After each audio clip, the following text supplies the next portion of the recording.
శ్రీ ఉజ్జయిని మహాకాళి అమ్మవారి దర్శనానికి శ్రీ మన రాష్ట్ర ముఖ్యమంత్రి వర్యులు శ్రీ రేవంత్ రెడ్డి గారు ఇచ్చేశారు. వారికి దక్కన్ మానవ సేవా సమితి ఆర్య సమాజ్ అధ్యక్షులు శ్రీ తలసాని శ్రీనివాసరావు గారు స్వాగతం సుస్వాగతం పలుకుతున్నారు. వారితో పాటు రాష్ట్ర మంత్రివర్యులు పొంగులేటి గారు, సీతక్క గారు, కొండ సురేఖ గారు కూడా వారందరికీ కూడా దక్కన్ మానవ సేవా సమితి మరియు ఆర్య సమాజ్ శతాబ్ది ఉత్సవాల గౌరవ అధ్యక్షులు శ్రీ తలసాని శ్రీనివాసరావు గారు స్వాగతం సుస్వాగతం పలుకుతున్నారు. మన రాష్ట్ర ముఖ్యమంత్రి వర్యులు శ్రీ రేవంత్ రెడ్డి గారు ఇప్పుడే అమ్మవారి దర్శనానికి విచ్చేశారు. వారికి దక్కన్ మానవ సేవా సమితి మరియు ఆర్య సమాజ్ శతాబ్ది ఉత్సవాల అధ్యక్షులు శ్రీ తలసాని శ్రీనివాసరావు గారు స్వాగతం సుస్వాగతం పలుకుతున్నారు.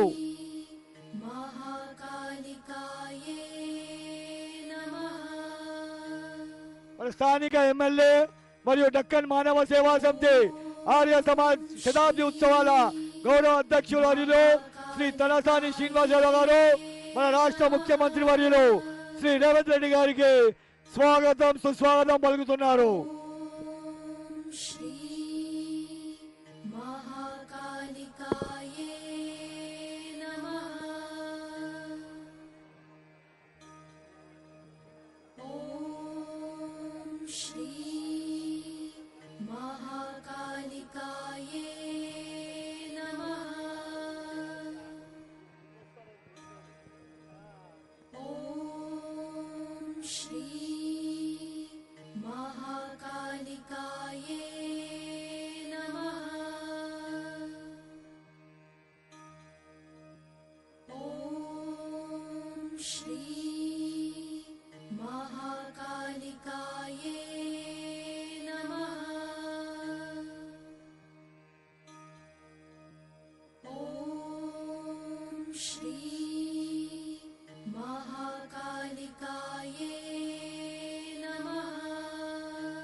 గర్భగుడున్న స్వయం సేవకులకు పోలీస్ శాఖకు విజ్ఞప్తి, లైన్లు అధికంగా ఉన్నాయి.